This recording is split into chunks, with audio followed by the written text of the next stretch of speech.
What is up, guys? Welcome back to my channel. I'm sorry I've been inactive for so long. I was busy trying to find a job during COVID-19, but I'm excited to announce that it didn't work out. So unfortunately, I'm back making videos on YouTube. So today's video is one that a lot have been waiting for. You know, I get asked all the time, how do you dunk?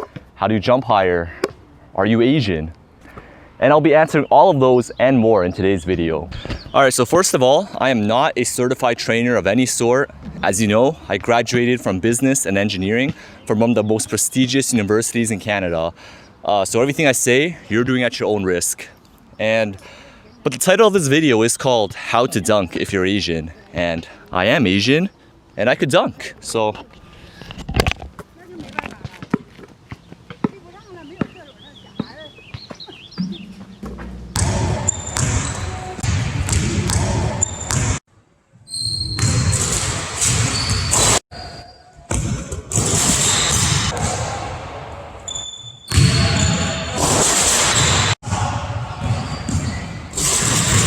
all right, so just some stats for your reference. I am 6'2", my standing reach is 7'10", my max vertical is around 37 inches, and I first dunked when I was 18, and I'm currently above 18. All right, so the first step in learning how to dunk is to eliminate all mental barriers.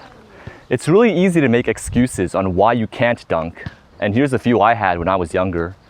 I'm too short, I'm Asian, my knees hurt, man, my grades are too good for this. So I think that the only valid excuse is if you had a career-ending injury that prevents you from physical training. And if that's the case, you're just gonna have to find other ways to flex. Other than that, if there's anything you wanna achieve in life, anything you wanna do, anything you wanna become, if you can't see yourself in that position, then it's just not gonna happen. When I was younger, and I obviously couldn't dunk, this is how I saw myself. We've played 2 minutes and already we've had a big time highlight. All right, so now that you cleared your mind of all excuses, the next step to jumping higher is to actually practice jumping. Now this may seem obvious, but you'd be surprised at how many people fail to see this. I mean, I might have missed one practice this year. All right, so if you want to jump higher, then you have to practice jumping high. Now I can't go into the details of the jumping form because that's going to take way too long for this video. But here are some tips that you should remember when you're trying to jump as high as you can. So the first step is you got to always tighten your core, otherwise you're going to have leaks in your approach. So tight core. Second, remember chest, bring your chest down. Don't just jump from up here, bring your chest all the way down. And finally, bring your arms all the way back and swing up as hard as you can. So if you just put those three into that, you might be able to gain a few inches in your vertical right away. When you're practicing jumping, I would suggest that you practice all 4 plants, and these include 1 foot off left, 1 foot off right, 2 feet going left right, and 2 foot going right left. Wow, that was a terrible demonstration. I swear I'm better when I'm actually playing. Anyway, eventually you'll figure out what your favorite plant is. For me, it's definitely going left, right. But when you're practicing, it's good to practice all of them. So if you just practice jumping for around 30 minutes every other day, you'll be well on your way to dunking. Okay, so the next step in jumping higher is to understand the physics of jumping. Now this is where the stereotypes Asians can't jump doesn't make any sense, because jumping is all physics and Asians are really good at physics. So your vertical jump is a function of power, and power is work over time. If you substitute work for force times distance, then you have the formula power equals force times distance over time. Now you know that distance over time is just speed. So what does that simplify down to? Power equals force times speed. Wow, that was a lot of science.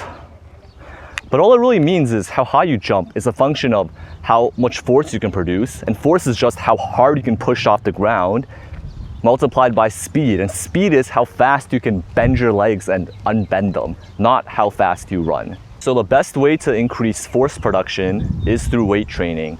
I would recommend doing all sorts of weight training, including squats, deadlifts, hip thrusts, glute ham raises, hamstring curls, calf raises. I don't do calf raises because I like small calves. And finally, lots of core. A lot of people forget to do core exercises, but one of the reasons I jump pretty high is because I have a really strong core, at least, and that compensates for my relatively weak legs. So something to keep in mind when you're weight training is that it's better to use a weight that's lighter, that you can move up really explosively, than to use a really heavy weight that you have to really grind out. For example, if I'm doing deadlifts, I want to use a weight where I can actually explode up and control down, and then explode up, rather than using a weight that's so heavy, I'm like, yeah, because that's not going to transfer as well to the vertical jump. All right, to work on your speed, you're going to want to do some plyometric exercises. These exercises will make you bouncier and ultimately just make you jump higher when you combine that with weight training. So I'm going to show you two of my favorite plyometric exercises. The first one is called depth jumps. What you want to do is find a box that's slightly above knee height, and all you're going to do is jump off and jump back up, like this. All right, so the whole point of this is that you want to jump up as soon as you touch the ground, and then you want to jump up as high as you can. So what you don't want to do is, after you land, you don't want to stop and then jump. It has to be right away, like a pogo stick. These are pretty hard on the knees, so you don't want to do too many. I would say do like 4 sets of 8 jumps, maybe rest like 2 minutes in between, and do them like at most 3 times a week. The next one is called rim touches. In this case, I'll do backboard because I don't want to touch the rim. So what you're going to do is you're going to jump 5 times, each time touching a point that's really high. And whenever you land, you have to jump back up as fast as you can, similar to depth jumps. So you don't want to land and then jump. You just want to be bouncing back right away. You're going to do this 5 times.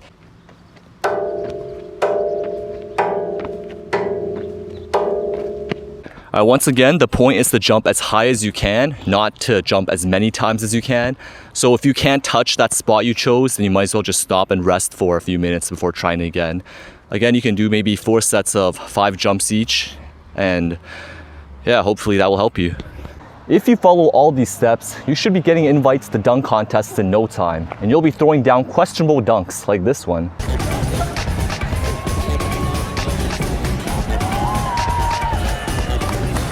Thank you for watching my educational video. If this helped you, please leave a thumbs up and also share it with somebody who's trying to learn how to dunk. Till next time, stay bouncy.